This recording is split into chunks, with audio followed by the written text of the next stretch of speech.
Thank you so much. My name is Abdelatif Olangewaju Ahmed. I'm a journalist with the Herald newspapers. That's Kwara State Printing and Publishing Corporation.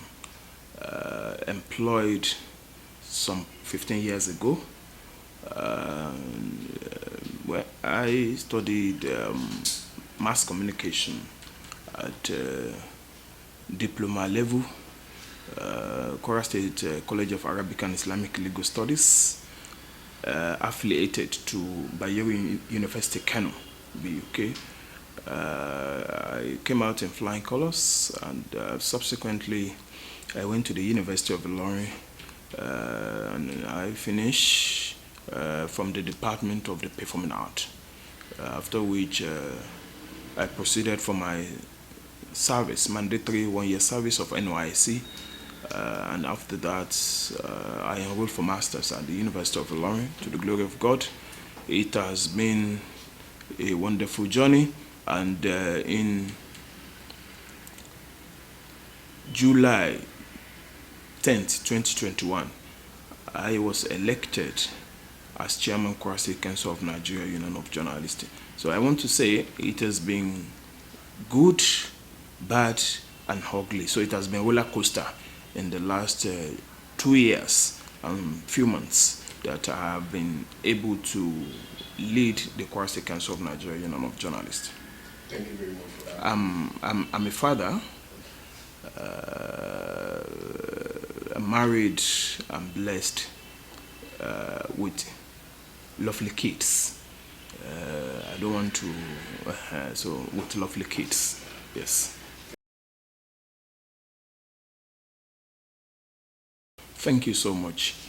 Ever since I joined journalism, I've always seen NUJ as a body that is responsible, in administering the affairs of members, and a body that has been ensuring the welfare of members.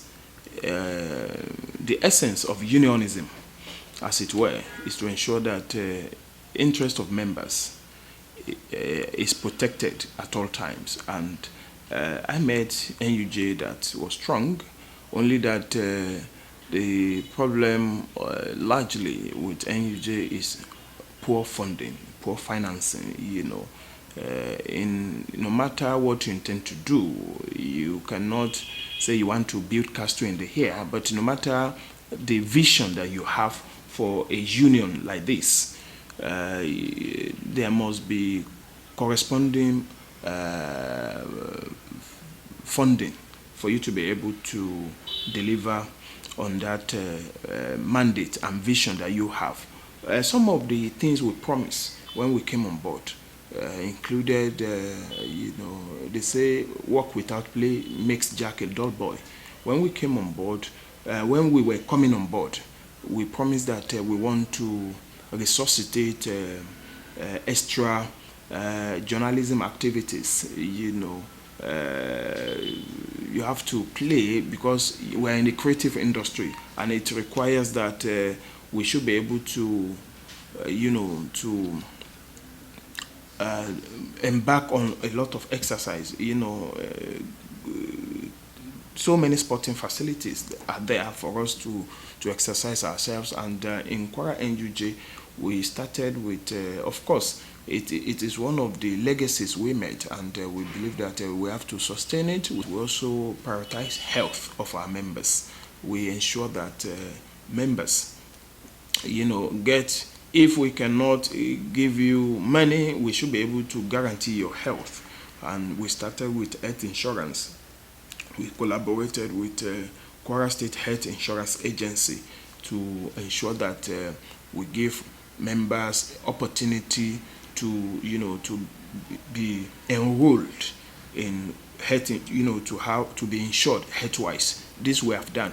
We sustain one of the traditions we made, and that's the media parliament.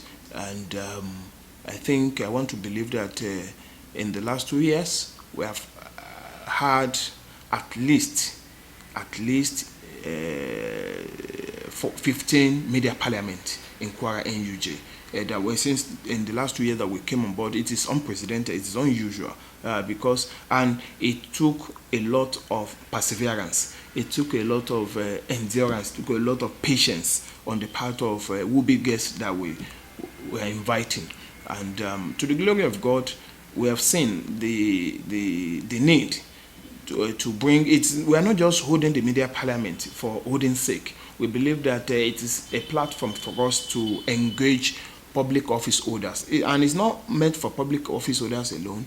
We bring in, it's an opportunity for the elite stakeholders in the society to come and give account of stewardship, particularly even office holders to come and give accounts of their stewardship and to come and speak to the public. Don't forget, Section 22 of Nigerian Constitution, as amended, expressly says that media shall be free at all time to hold government accountable. And who are the government? So public office holders are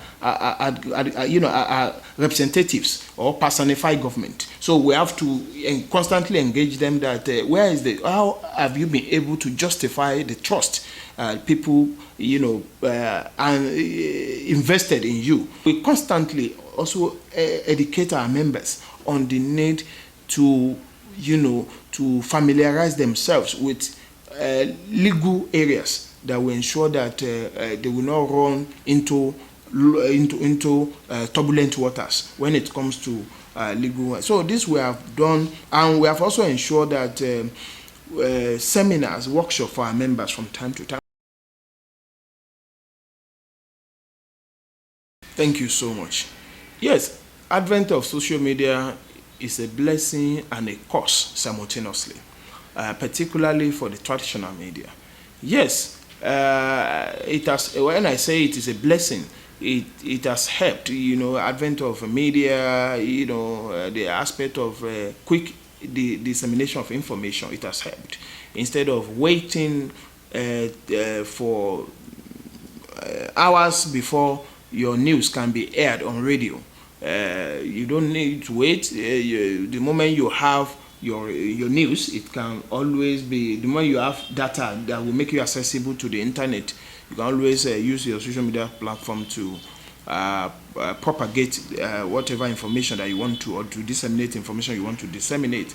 The cost aspect of it is that it has helped in the preponderance, in the propagation of falsehood, because these days it is possible for someone to just go on social media and begin to castigate, assassinate character. We have seen instances in recent times. You see when the issue, though the matter is in court, about the idolatry festival that was to be held, and you know what to follow, and some of the commentaries of some individuals. Yes, we understand that the Constitution guarantees freedom of speech, but can the freedom be guaranteed after the speech?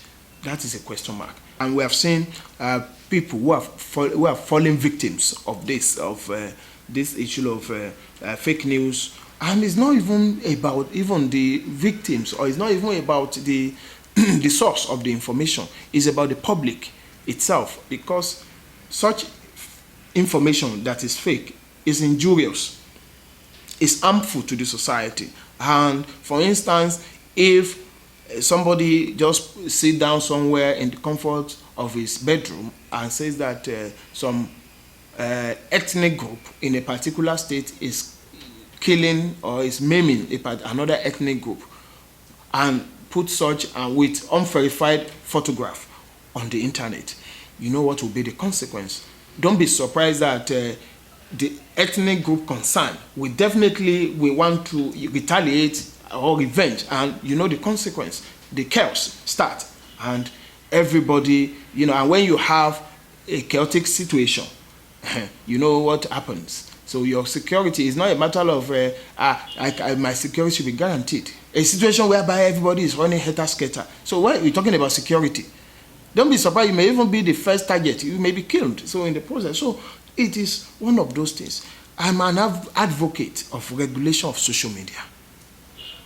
Yes, freedom of speech is necessary in a democratic system of government.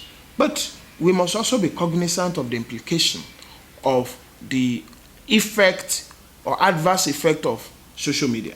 A situation whereby somebody can just trying to malign you, somebody can just trying to impugn your character, somebody can just call your integrity to question without having a proof, or somebody can just malign you without having a proof, without having evidence against. Because when such a situation, a scenario becomes a legal matter, what happens is that definitely you will be asked to tender evidence, you'll be asked to tender proof. The challenges, one of the challenges is having a union that is formidable, having a union that is constantly engaging those in authority, having access to funding. If you have a dream and you want to you want to transform the dream into reality, it is not just by having a dream. It is not just, in fact, that dream will just perish naturally. But to translate such dream into reality, it requires a lot of support. Beyond that, we have our facility here, NUJ Charlie. Before we came on board, that facility was closed down. It was under litigation. On the order of court, it was closed, and we try as much as possible to ensure that, first of all, how do we, because it was part of the promise made to people when we were coming on board, that we want to, with God on our side, ensure the reopening of that place, because it is critical to the survival of this facility, of the NUJ as a body in Kwara State. So we met with relevant, we asked questions about what led to the litigation between the NUJ and former occupant of the facility. And to the glory of God, we took it over and were able to, the case was won. Yeah, even though it was the administration that preceded us that won the case, but it was what our administration inherited, and we pay for it. We pay the money, the legal fee, and what have you, because there was no legal fee to the lawyer that handled it. So we inherited it and we paid, and that was how the judgment was implemented. So it was executed. The relevant court processes were observed, and the facility was reopened on the order of court. And even though, as I talked to you, the former tenant had approached court again on appeal against the judgment, but we are unrelenting, because they say no retreat, no surrender. We just have to continue to ensure, because we cannot allow that facility to be rotting away. It's supposed to be the cash cow. Beyond that, we also, I talk about funding. There is no way that you have a union like this without welfareist agenda, and this we have cultivated over time. We believe that members should be entitled to, should have welfare package. Unfortunately, we have been doing it, but in as much as we'll have fluff to implement it, to ensure that we reach out to members as much as possible, the funding has been the stumbling block. So we have not been able to really get required funding to be able to meet, modestly, the expectation of members in that regard. Beyond that, the challenges we're facing recently also has to do with some members not getting themselves acquainted with the relevant provisions of the law, particularly when it comes to their operation. Well, I want to strongly believe that NUJ members know very well about, because most NUJ members are people who underwent journalism course, who had experience, in journalistic school, who either possess mass communication certificate or journalism related certificate, and so they know better about the implication of carrying a report that will put them in trouble. Because like I always say, you must be, you must look before you leap. You must ensure that whatever you are reporting is fact, because in journalism, fact is sacred. So we have that responsibility as members of NUJ to ensure that we abide strictly by the provisions of the law, that we don't act contrary to the provisions of the law, and we don't write based on emotion. We have to also state that emphatically that people need not writing, or we must not write based on the fact that I want to take a revenge, because we have also seen, that we have seen the manifestation in some instances that, journalism does not give you you must, and that's why in journalism, even belonging to Mr. Hay, if you decide to pitch your tent with a particular, journalism will not tell you not to, because you cannot be discriminated against for, resolving to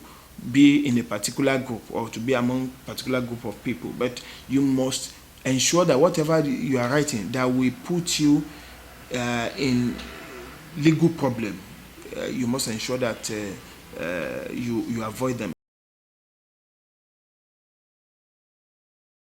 Thank you so much.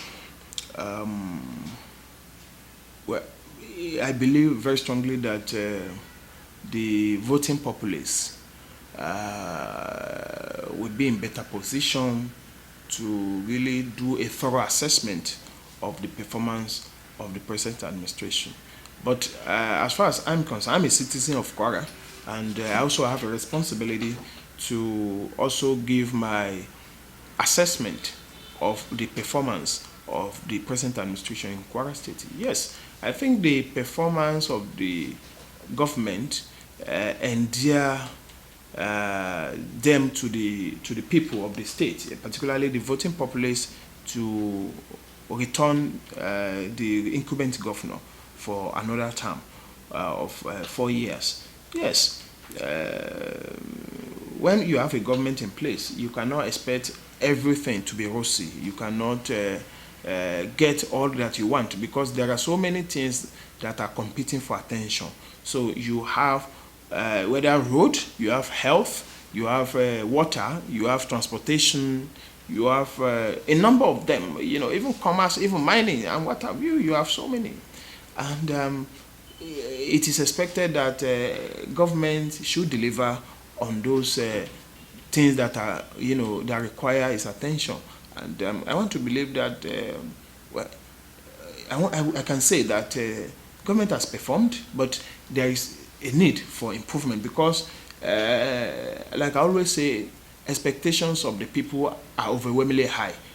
It is the responsibility of government to ensure that those expectations are met, because if they are not met, then it will definitely go, it will pitch the government against the people. But even in NUJ, the government, the NUJ has also been a beneficiary of the present administration, and of fellowship of the present administration. NUJ has been a beneficiary. We have seen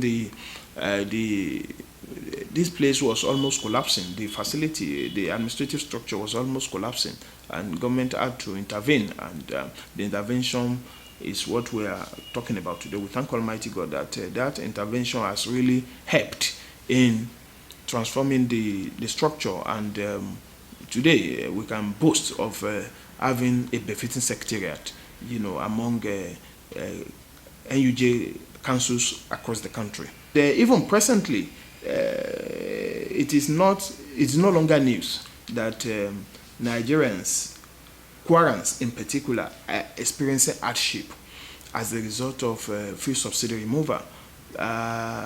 In the last 3 months or thereabout, people have been experiencing excruciating pain, and to the point that it is increasingly getting difficult to even meet financial obligations from the home front.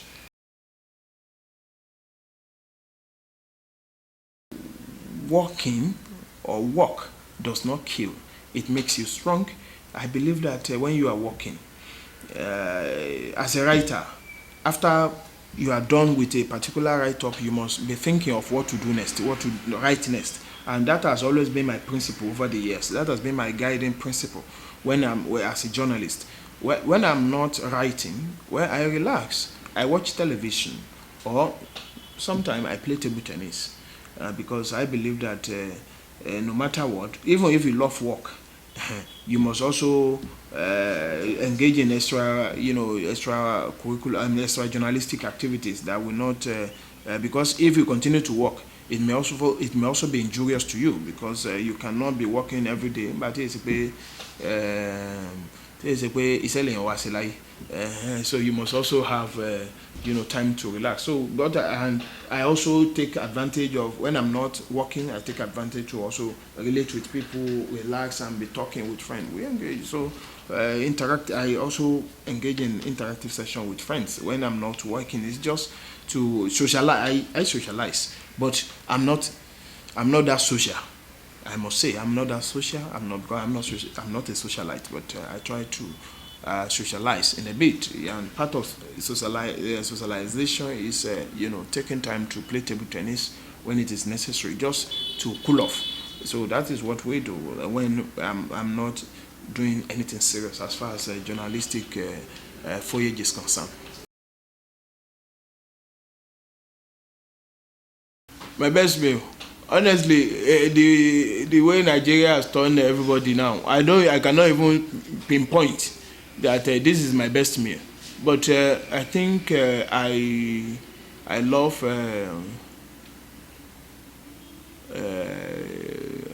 tuwo rice and bakery. I love it, and because we eat it at home. Fashion wise. Outfits, I don't really prioritize outfit. It's good to look good all the time. That is my own belief, and I believe that we're native, we're English dress, you are cool. So long that it is you find it good, you find it fashionable, you find it you have that confidence while putting it on. So it is. And so it is just the way I see it. See, I believe that it's only when you have enough resources that you can think of, yes, that is my own principle. It's only when you have enough resources that you can think of, okay, today, this is what I'm going to put on. Yes, you must also, we are also doing that. I'm doing that. It's not I'm not doing that, but that's only when you can really say, okay, for the next 1 week, this is what I'm going to put on. But the circumstance we find ourselves in our society these days does not even make you to prioritize now. You only do things based on the situation that you find.